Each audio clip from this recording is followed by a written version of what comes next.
left yesterday, we were talking about this equation right here.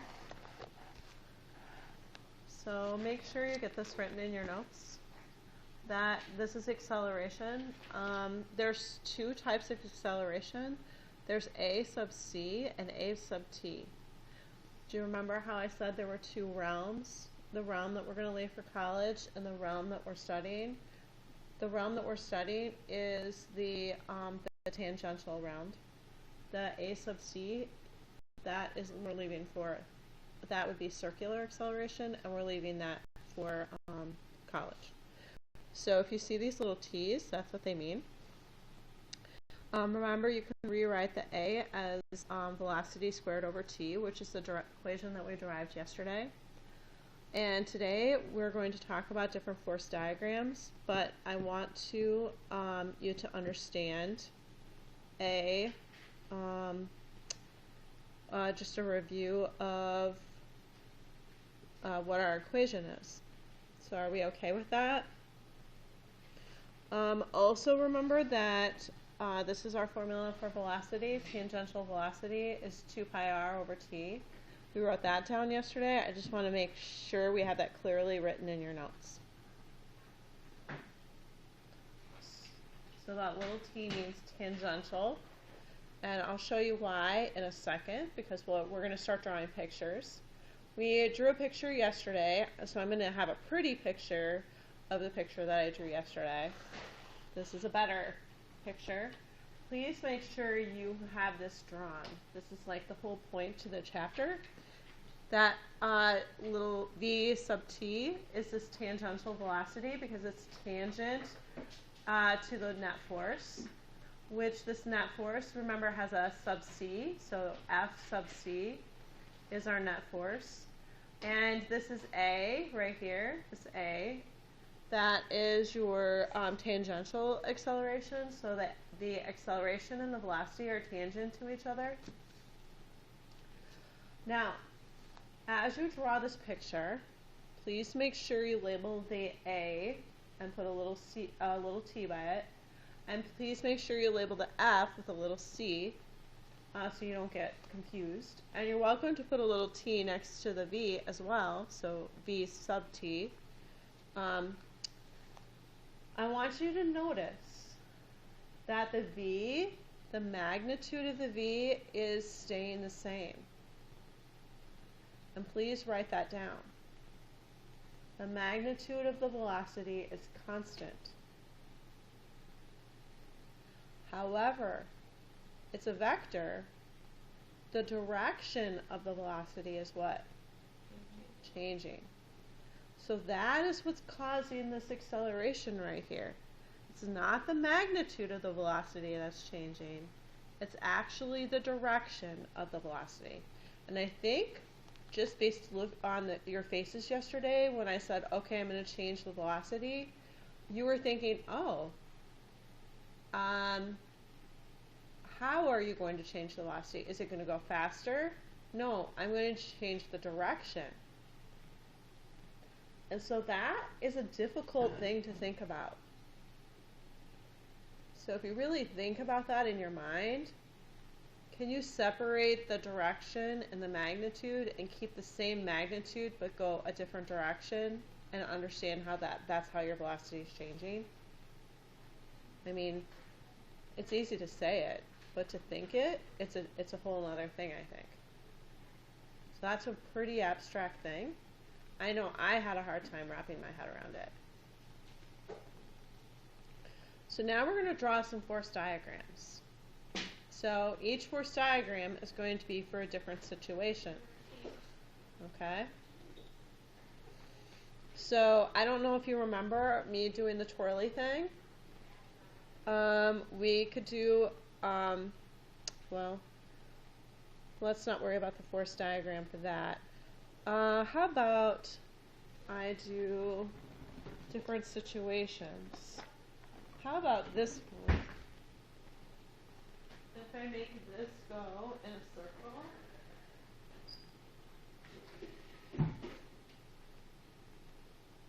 like that, what is the force diagram for that going in a circle? So that's going in a circle right now. It's going like this. If I look down at the top, it's going like that. What would the force diagram for that object be?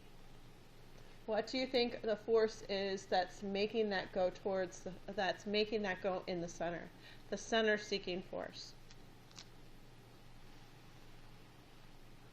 Here's the force diagram for that then. I have a cable, so you have your tension, your force tension. Then you have your acceleration towards the middle, and you have your force towards the middle. Now, which part of the tension is going to be the force towards the middle? Notice the tension isn't on our x-axis, or x and y-axis, which would be this flat circle here.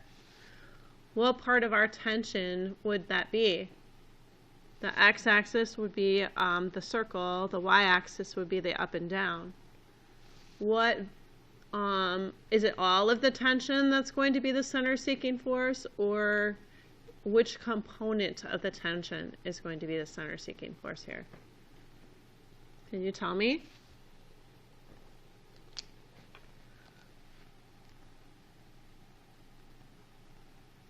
Which component of the tension? I'm going to rate T sub what? If the X is the flat circle and the Y is the up and down. Which component of the T is going to be, if this is the Y, if I'm going to draw my axis like this, and this is Y, and this is X. So what does somebody say? Yeah. It's the X.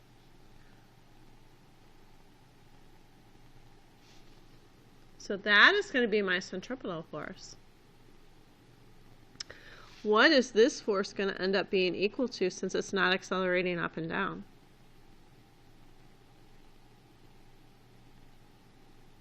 This force right here, that it's the weight, what's that going to end up being equal to?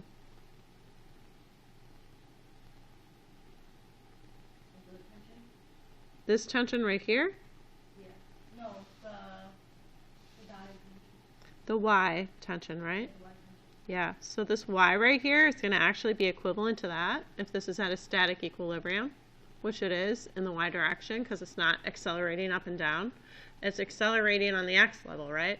So do you see how different this is? Do you see how the motion's different than what we're thinking about? Do you see how we're taking our two dimensions and now we're using our two-dimensional motion to think about a static equilibrium? Or are you not seeing that? You see how I'm going up and across? And it's moving this way in two dimensions. It's not accelerating this way. But it is accelerating this way. Why? Because the velocity keeps changing in the what direction? Well, the velocity keeps changing in a direction. We could actually figure out the angle right here if we wanted to be really sassy.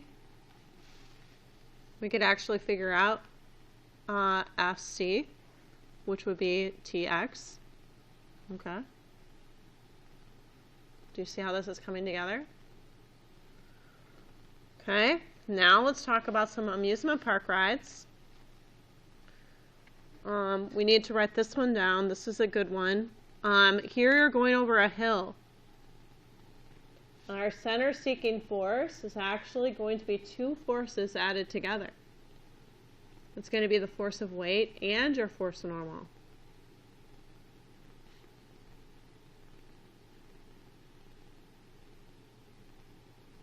How often do you see that? The force normal actually being added to your weight.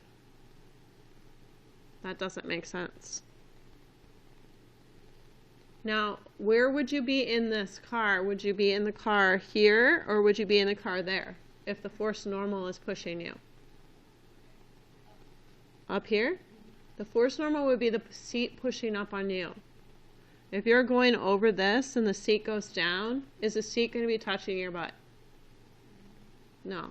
So make sure you draw it that you're inside the circle. So you're upside down in this situation. So you're strapped in, think about it, and your inertia is taking you around this corner, and what's going to happen to the seat? You're going to continue going straight, and the seat, your straps are going to pull you what?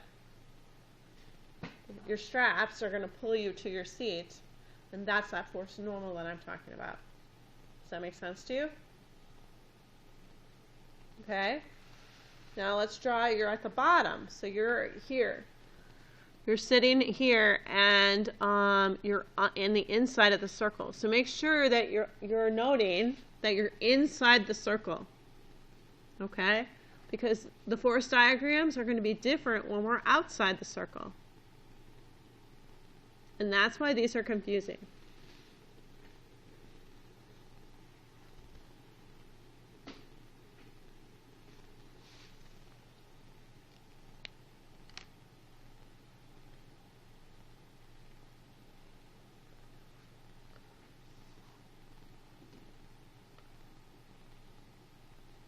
So your center-seeking force here is your force normal. You'll have to actually subtract the gravitational field from it, and that what's left over is your center-seeking force. And that a perfect example would be if you're in the gravitron. You ever ridden in one of these before where the floor falls out? That's the physics that you're playing there. The reason why you stick to the wall. And the floor falls out, you don't fall into the floor. Yeah. Like you're strapped in, but then You're not strapped in. but the floor, Falls out. but then it just come back before you stop. Yeah. It does. So if you're like laying against the wall, like You're stuck to the wall. You're like this. Your hair I sticks would to never it. go in that. It's so fun. You spin around in a circle so fast that you get stuck to the wall.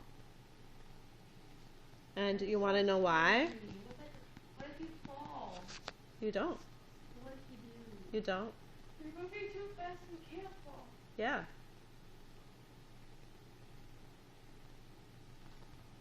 There's one of those that kicks brakes. Yes. I've never done Pittsburgh.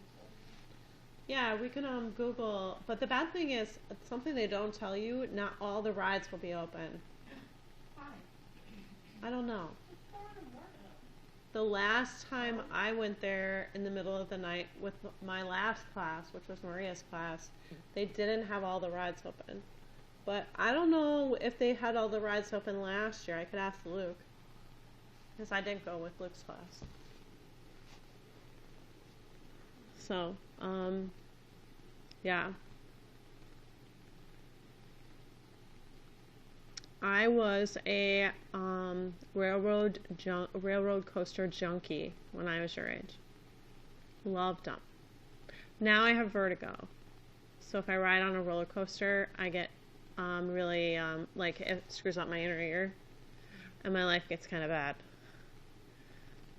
So I don't have anybody to take care of me, so I have to take care of people, so I'm not going to be riding the rides at Great America, sadly. You can like ride the little kitty ones that just like go in circles. I don't want to do that. I'm a junkie. I like the adrenaline. I might ride the Raging Bull. I don't know. The Raging Bull is awesome. You think your mom will? Oh, probably. She already said she was going to. I don't remember you saying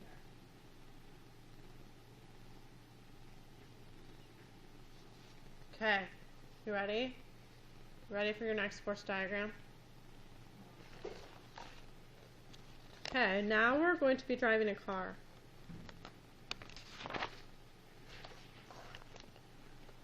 So, this is your situation. The car takes a turn, and the force of friction goes in the circle. So you gotta make a circle, and you gotta draw your car, and the force going into the inside is a friction. So it's gonna look like this.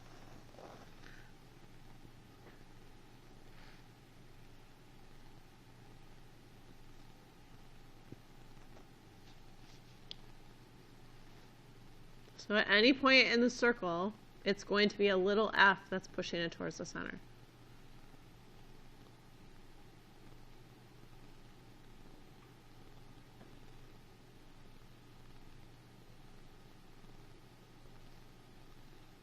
Okay, now I started you off with a really hard one, by the way. That swinging plant was a hard one. Here, let's do one that's actually flat and doesn't have an angle. What would your center seeking force for this bucket be? If I was swinging a bucket around? That's going to be tension.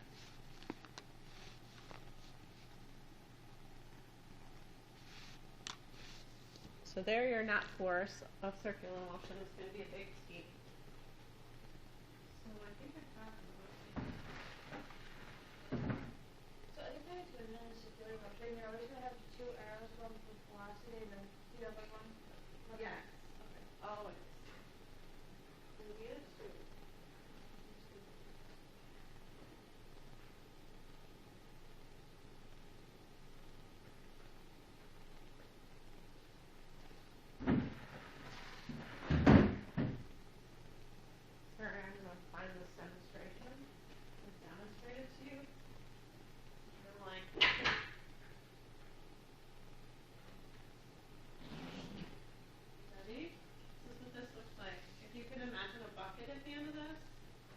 You're going to hear it.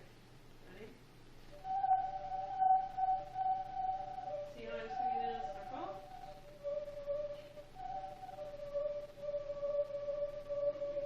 So that would be the tension right here. Okay? The reason why I'm making a noise is a whole nother thing called silence. You may get the same. That's why it's in the sound bucket.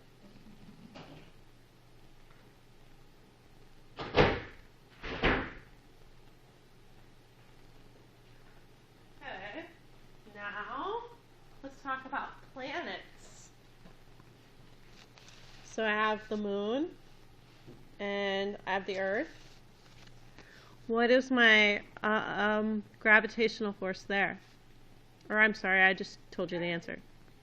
It's big G. Gravitational field.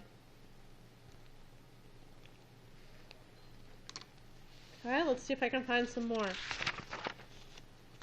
Ooh, this one's a hard one. We don't have to draw this. Look at this guy. He's riding his bike around a corner. You can see how complex this gets, but the moral of the story is his center seeking force is friction. Well, look at how complex it gets. You got your force normal, you got your center of gravity, you got weight. They didn't draw their force diagram like we normally do. We would do something like that. That's kind of a confusing picture. You don't need to write that. Okay, now, so we talked about this one right here, right? That's what you would look like when you were in the center of that circle, right? At the top. Does that make sense to you? Okay.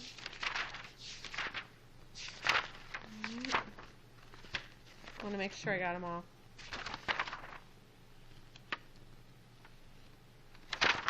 All right, now you should be able to draw with pencil force diagrams for a bowling ball rolling down the hallway, this airplane right here,